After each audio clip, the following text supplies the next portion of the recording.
Before Lord Voldemort, it was Gellert Grindelwald who caused hell in the wizarding world. One of the most powerful dark wizards of all time, he had plans to lead a wizarding revolution to end the International Statute of Secrecy, creating a benevolent global hierarchical order led by powerful witches and wizards that dominated Muggles. But how powerful is Grindelwald truly? First we have to specify what kind of power are we talking about. In this case, I'm not only going to be talking about Grindelwald's raw magical power, but I'm also going to be talking about his intelligence. Grindelwald was extremely talented and skilled. His understanding of magic was considered to be on par with Albus Dumbledore, and Dumbledore was considered to be the most powerful wizard of his time. Grindelwald is known for his epic duel against Dumbledore.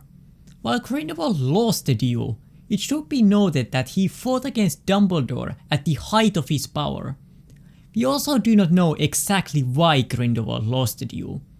Dumbledore himself said that he had been only a shade more skillful than Grindelwald. But if this was the case, and Grindelwald had the Elder Wand, he should not have been able to defeat Grindelwald. Unless something happened in the duel that we do not know of. Because I find it extremely unlikely that Dumbledore beat Grindelwald, who was the master of the Elder Wand at that time. I guess we will find out what happened during the duel in the final Fantastic Beasts movie.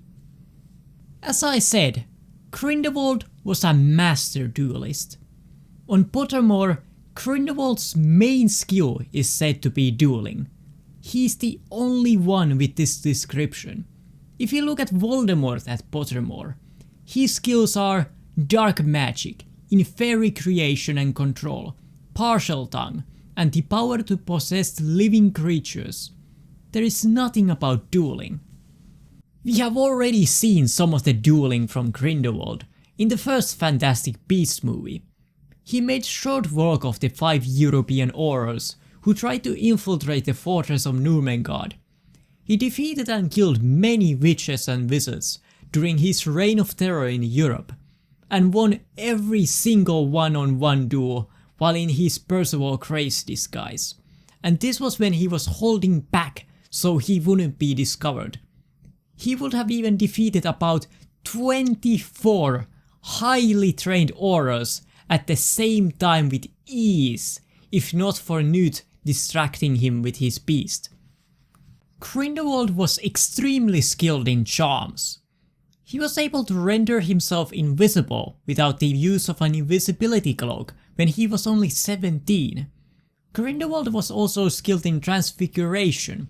He was able to transform himself to Percival Graves without raising suspicions. We also know that Grindelwald was a seer and so was able to see the future. Grindelwald was incredibly skilled in wandless magic. He was able to break apart the ground by sending a shockwave rippling through it, as well as send an automobile flying across the street at Tina Goldstein with a silent wave of his hand.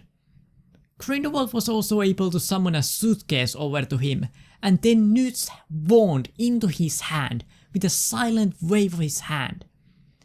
In the same instance, Grindelwald also wandlessly lifted Newt from the ground and then slammed him, Tina and Jacob simultaneously to their knees with their arms locked behind against their backs. That was his magical power. Let's talk about his intelligence next. Grindelwald possessed an incredible intellect. He was able to subtly apprehend President Pickery's right-hand man, Percival Graves, and infiltrated MACUSA by assuming his identity. Grindelwald was able to perfectly mimic the personality of Graves and convincingly carry out his duties as an Auror, the head of MACUSA's Department of Magical Law Enforcement and the Director of Magical Security, all without arousing suspicion. Grindelwald had an immense knowledge and understanding of magic. This gave him enough confidence to openly mock Lord Voldemort himself. He considered Voldemort to be a powerful idiot who understood nothing of importance. Grindelwald had a better understanding of how the Elder Wand worked than Voldemort did, as Voldemort never succeeded in attaining mastery over it. So how powerful is Grindelwald? The answer is extremely powerful. In my opinion, the second most powerful character in all of Harry Potter, the first one being Albus Dumbledore, of course. Thank you for watching this video. Do you agree with me? Leave a comment down below. Also, if you liked this video, please leave a like. If you're new to this channel and want to see some more Harry Potter content, I suggest you to consider subscribing. Thank you for your support and have a good day.